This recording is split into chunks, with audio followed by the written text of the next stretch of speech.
काहे डांटो तारा। हाय हाय हाय के करवा छहो बोलिया सुनात नइखे चेहरा चिन्हत नइखे। अच्छा पीले पानी 20 बोतल पियर जान है पीनियर। चढ़ल मोहब्बत के बाकी भर जान है पीनियर।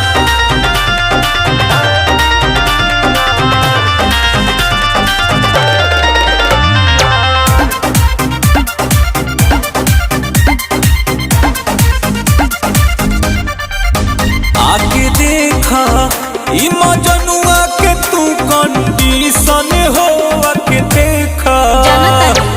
दारू में भोरे से गोताइल बड़ा तू लगता चिलम फुकियाई बड़ा तू। करते कबूल बानी आज पूरा टूल बानी।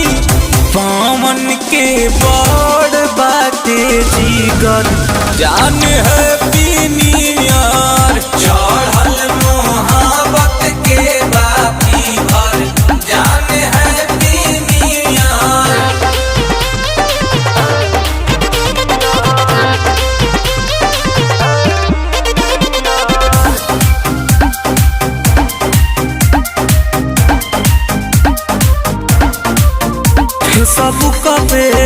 फेसबुक पे तू कदेलू वायरल हो।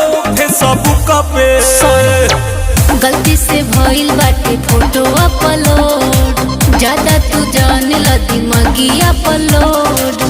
इज्जत नीलाम कइलू बेइज्जत सरेआम कइलू। घोषित तू का दिहलू फाटीचर जान है पीनियर।